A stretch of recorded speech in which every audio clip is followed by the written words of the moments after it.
Well, good afternoon, good morning, everybody. It's good to have you here in the PFP alum class in fact, the final class for 2024. It's program number 4.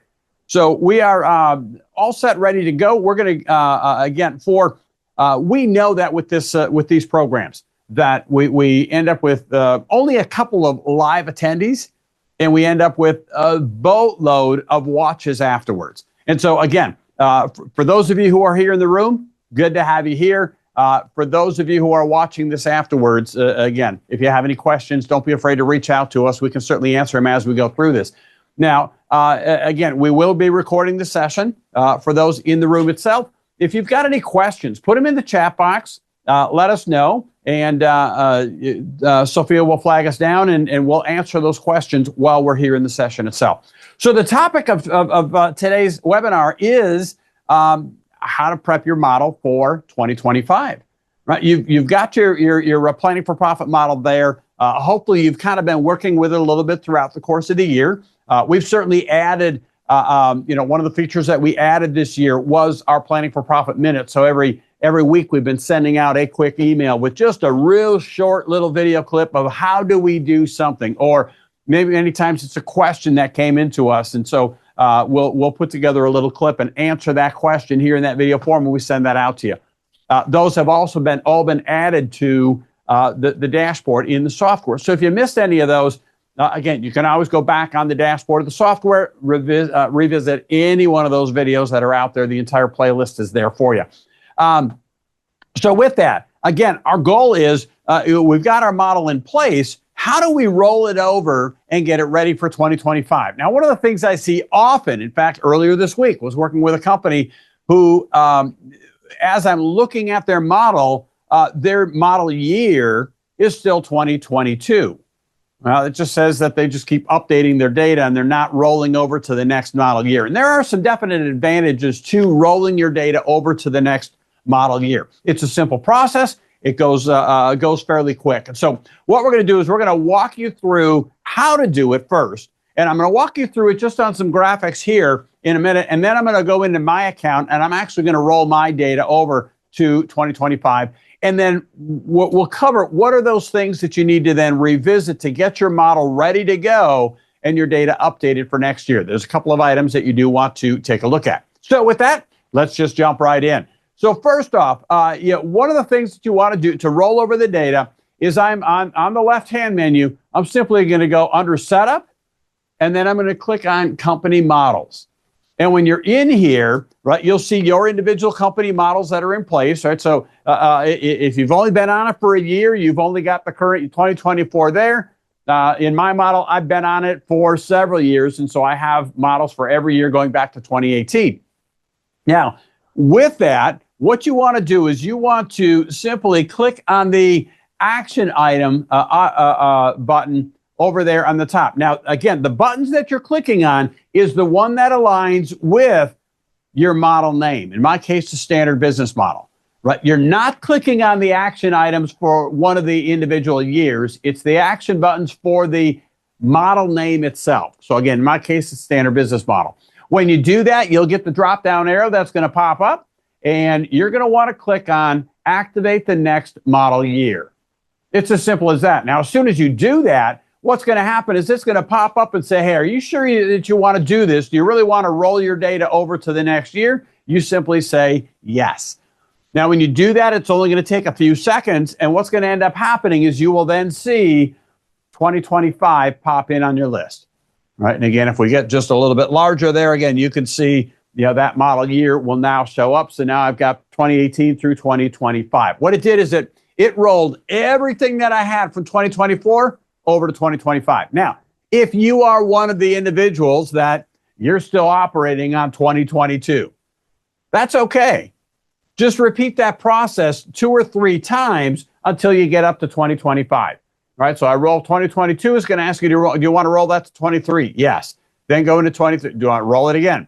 Do you want to roll it to 24? Yes.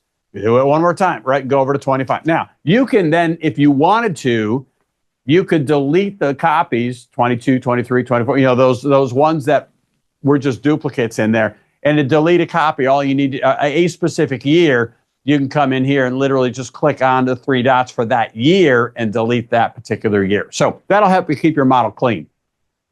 Once you get into the current model year, right, 2025, what you're going to do is you're going to take the green dot and you're going to put it next to the year 2025. Remember, wherever that green dot is, that's the active model that you're looking at.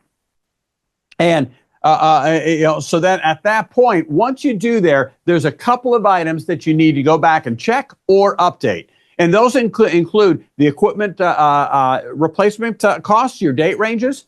You want to update your wages that are in there, your overhead costs, and your debt. So I'm going to walk through each of these as we dig in here. So let me just jump over to the software itself. I'm logged into my model. Again, I can see up at the top on the my company name, the second line always tells you what model you're looking at. So in this case, it's the standard business model for 2024. I want to roll that over to 2025. So I'm going to go ahead and click on, again, we'll do it live here at this point. I'm going to click on setup. And after setup, then I'm going to go into company models. I'll choose that one. Again, you can see my years that we have here. It's the same thing that we looked at on the graphic just a minute ago. And from here, I'm simply going to, and I'll step out of the way here just a little bit. I'm going to click on the 3 action items right up next to the title, and I want to activate the next model year. Again, it's going to tell me, are you sure you want to do this? Do you want to roll 2024 into 2025? I'm simply going to say, yes, I want to do that. Right, so it'll only take a couple of seconds. It doesn't really take long to do that, but it's going to give you a confirmation that, hey, you're done. And I can see at this point now 2025 is on my list. Now, if you keep, if you look, you can still see the active model is 2024. That's where the green dot is over here, right? And so I want to, again, if I just make that a little bit bigger, the lines in between don't necessarily show up, but I'm simply going to click that next year, that next bubble down for 2025. Once I do that, now you can see in my model that my active year is 2025. Right, so we've got that one in place. So now we're working on the new model. Now I want to go in and just double check what are the things that need to be updated. And so I'm going to start out, and really most of them are all in costs input. So I'm going to go into cost input, and I'm going to start out first with equipment. So when you look at equipment, and that list of equipment that you have on there, if you remember when you put this your equipment in there, one of the things that it did is that, and let me just step out of the way here a bit. Okay, so a couple of things that it's doing is, number one, you've got the equipment, the cost of the equipment, and then the years that we're actually putting those dollars aside for. And you notice on mine, there's several, like this first one here, this Sprinter van, right, pops up that it was going to last 2 years. So we're going to put money aside for 2023 and 2024. Well, this is the model for 2025. And so at that point, the question is, do we still need to put money? I mean, do we have all the money? If indeed we put that money aside for that 2-year period, then we've got $20,000 sitting in an account waiting to use to buy a new truck. If we didn't actually put the money aside, well, then what's happening is, since this is only out to 2024, it's no longer building this $10,000 into my hourly rate. If that's not accurate, and I do still need to be putting money aside, I want to alter that particular item, right? So I'm going to go into that particular truck because I didn't do my job. I really didn't put money aside. So I'm going to go ahead and click on the action item for it. I want to edit. Whoop. Got a little quick there, right? That's why we have a confirmation. I hit delete instead of edit. And so, again, don't want to do that. I want to edit it. All right, so we'll go back. We'll hit edit this time instead of delete. And as we do that, again, it's going to bring up the piece of equipment. You remember this data entry. Now, again, one of the things you'll see is it still says here, year to start 2023. That's when I bought this truck. That's when I entered this thing into the database.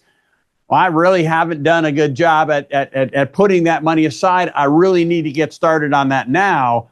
And so what I'm going to do is I'm going to change this year to start to 2025 because I'm just now starting in this model. And I'm going to make that thing last 2 more years for me. All right, so at that point in time, we're going to leave 2 years in there. I'll hit accept. And Now you'll notice that that particular piece of equipment, we're going to put money aside for 2025 and 2026. So it's not building that into my labor rate. So we're charging what we need to recoup that. The other thing you want to double check is number one, is this list current? Do you still have all of these vehicles? Because if you got rid of one, get it off the list. Have you bought any new vehicles? They should be added to the list. And then along with that, are there any other large items that maybe should be added to the list? Maybe you now have a plasma table in the company that never got added, right? Well, we're going to want to put that on. That's an expensive item. Maybe it's a software proposal program that you're looking at replacing down the road. Let's get that on there, right? So get this equipment list current. Make sure that your years are current. And then the other thing that you're going to want to do is as you're in there, right? So when you edited that and you've got that equipment up, just double check your allocations because trucks move, right? Many times we'll be running a service truck. Well, I still have this service van, but at this point, we're no longer using it in service. We bought a new one for that, and this vehicle is now running 100% on the install side. All right, that very well could be the case, right? So just update those allocations to make sure that they truly reflect where your company is today. Then when you're done, go ahead and save that. There's one other item that I will mention with regard to equipment. And that's, we've got this selected column out here with these, the buttons, the little toggles that are on there. And again, sometimes when a truck is we're no longer putting monies aside for it, that will automatically toggle off. In other cases, you toggled it off saying, okay, things are a little bit tight. We're not going to be building that. We're not going to put, I don't want to include that vehicle in my expenses anymore. And so at times, that allocation gets shut off. You don't want to deselect it. Well, when you deselect it, what happens is it still has it on your list, still says, hey, it's 2 years, 25 and 26, but we're no longer going to build that into our pricing either. Now, again, if you shut some of those off, the way that you turn them back on, because remember, that means that the pricing that we're telling you need to charge per hour is not going to generate enough money to cover the cost of replacing your trucks. So to turn this one back on, I'm going to go ahead and hit that toggle. And when I do that, it's going to pop up and ask me, hey, where's this thing allocated? Right? So we do have to go back and put this in. And here's the reason this is important. Right? And I bring this up because if it's not toggled and you click on the edit button, right? So you bring up the screen to edit that item, you notice here, it's got zeros all the way down the list. If I just go in here and put in my 100% and accept it, it's still not putting money aside, right? It's still at zero. Right, because that item is deselected. And oh, by the way, if I go back in and hit edit one more time, you're going to notice it's going to pop in here a bit and it changed it back to zeros. Right? And the reason for that is because that piece of equipment is not selected. Right? So what you do need to do is you need to reselect it, turn that toggle on. When you get the equipment allocation window that opens up, here's where you will then re-enter your allocation percentage. And in this case, I was 100% service. I can now accept that. And now you will notice that not only did it toggle it on, it's adding those dollars back in. So if you shut that off, that's how you turn it back on. Next item that we need to update then is going to be wages. So we're kind of walking down our list of cost input types. And so the next one is labor. And so what I'm going to do is I'm first going to look at each of my employees that are here, and I want to just double check each one of them. And so I'm going to edit the employee. So again, by hitting the three dots, we'll edit that particular record. And I'm going to look at a couple of different items in here. Number one, is their hourly rate still accurate? Right? Or are you planning or thinking of giving an increase? If you're thinking about it, put it in your model now so you've got money there for it. And so yep, I'm looking at increasing Wendy here to $32 an hour. So we'll go ahead and put that in. I'm going to verify, are her department allocations still accurate or has she moved to a different department? And then last is, again, I'm just going to take a peek at the input hours. So it's kind of like entering a new employee. And are the hours and the information in here still correct? All right. So when I go down to we got a little bit of an error on this particular record here. But I'm going to go down and check the totals column at the bottom. And when I do that, I want to make sure, is her vacation time, is her sick time still accurate? And so we don't run into an issue that makes sure that, because again, vacation time, holiday time, she earned another week. Oh, that's more non-billable time that we have. So I'm going to go ahead and double check that and put that in my model. Make sure the allocations are indeed accurate. We'll go ahead and accept that particular record. Right? And I want to go through and check each of my employees to make sure that we've done the same thing on all of them. Next item that we'll update is I'm going to take a peek at materials. We didn't have that on our list of items to look at, but if your company has changed substantially, you may want to just take a look at your material purchases and update these numbers. That way we know, because again, remember, all the material markup is offsetting some of your overhead. So if your material purchases went up or went down, well, we want to make sure they're accurate here. So we're going to check that one.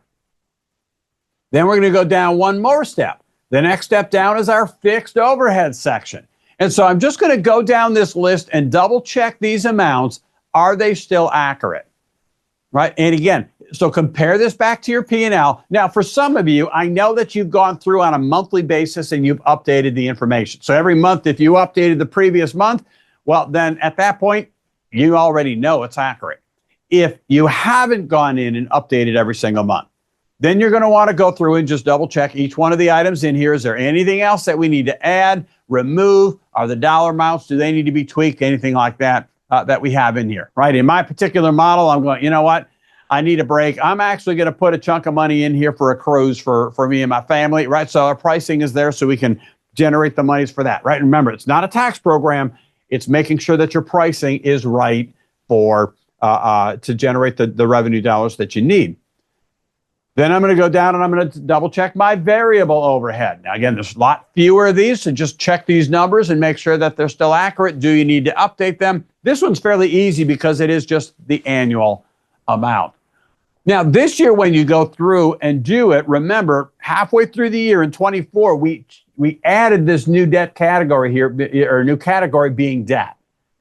And so if you've not done anything with that, it's kind of a nice thing to go back and just do that. So in your fixed overhead expense, if you had any loan payments in there, you may want to pull them out of that category and add them to the debt category. So when you go into the debt category, anything you have, lines of credits, past due balances with suppliers, if you've got, again, any other loans that you might have for the company, go ahead and put them in here. And what is that monthly amount that you're paying on them? What that'll do for you is by putting it in the fixed overhead expense, it just kind of buries it there. We want to shine a spotlight on it so you can see what that impact is for your company. With my little company here, we've got each year we're making $221,000 in loan payments throughout the course of the year. That's a pretty serious impact because if those loans were paid off, quite honestly, that would be $221,000 in increased profit. So we want to take a look at that part of the puzzle. And so we want, that's why we broke it out separately so we can actually just kind of shine that light on it a little bit. And at that point, just double check your subs and your other income to make sure that they're accurate.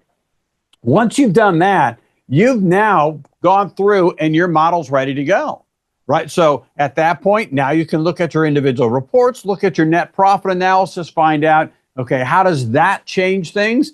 Right, so in my company at this point in time, as I look at it, right, I can even blow up that little chunk of the screen, right? I can see that we're now looking at $1.9 million in projected revenue based on the data I entered. That'll generate an 8.76% net profit, resulting in $174,000 in profit dollars.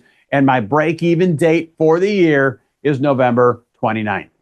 All right, so again, I can now start to see this model is now ready to go. Any pricing that we're doing, we're good to go. The only other thing that you're going to want to do is when you roll this over, if you've got individuals in your company who are using the job pricing calculator and all they have access to is that job pricing calculator, you're going to want to just remind them, hey, on your company, go in and choose select company and model.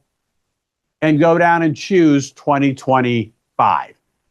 Because if they don't make that change, then the software is still looking at the 2024 overhead expenses, and it's going to give them erroneous data. So we want to make sure that everybody gets switched over to the 2025 model while they're doing that. So that's really the change. It's pretty simple to roll data over for you. So at this point, again, if there's any questions, go ahead and throw those in the chat box. I'd be glad to run through and cover those and just kind of get that in, get those questions answered. Now, a couple of other items just for your reference here as we kind of talk about this is, again, I walked all the way through this. We're also going to send out this recording to you. All right, so even if you're here live, you're still going to get a link where you can watch this as well. And then at the same time, on the PFP alum page, we have a video on there. Right, we've got the one from last year posted where I rolled that data over to walk through the exact same process. So if you need a refresher, that's two options that you have for that one. One is going to be the recording we send. The second one is it will always be on that PFP alum page to help you with that one. Next item that I want to remind you about as we're getting to the end of the year here, coming up in the next probably 2 to 3 weeks, we're going to take a look at the calendar and we will establish new dates for all of our PFP alum webinars for 2025. So right now, out on that PFP alum page, the grandyassociates.com/PFP alum, you'll see these items that are out there right now, and these were all the dates from 2024. Coming up pretty quickly, we'll be updating this, and when we do that, we'll actually send out a note to you that if you want to go through it one more time, you certainly can throughout 2025. We always there's small updates as far as whatever's going on at that point, or like today I talked about the debt category. Those are some new items in the software. We'll do that as well. And so again, if when we get those out there, if we shoot you that note, you'll see the new dates pop in. Go ahead and register for them right away. Right? If you register for them immediately, even if you can't make it, again, remember we record them, we'll send you the recording. So we will have that available. Again, you'll find this on that grandyassociates.com/PFP alum. So with that, any other questions that we have at this point in the regarding anything we covered? It's a fairly simple process.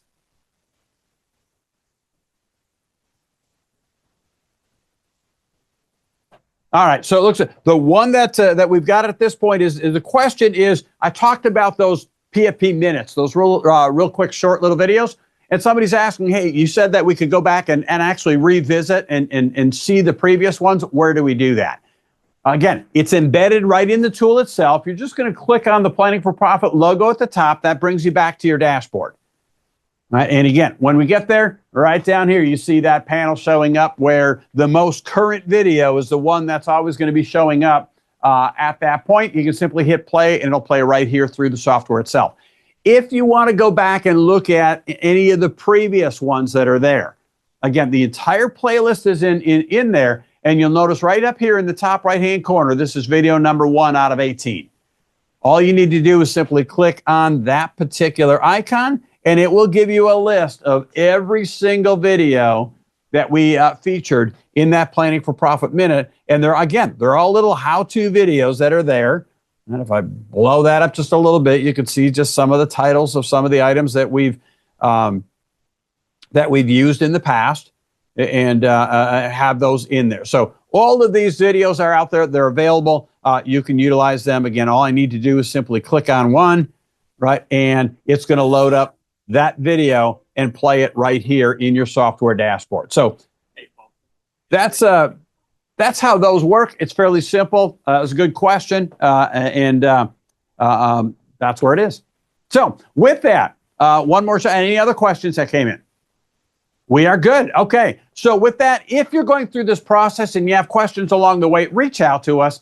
Either myself or Sophia Guerra in our office would absolutely support you as you go through the process. We can answer any questions that you have in there as well. So with that, not hearing any other questions, session number 4 this time around is a little bit shorter. And so we hope you found some value in that. With that, Have a blessed 2025.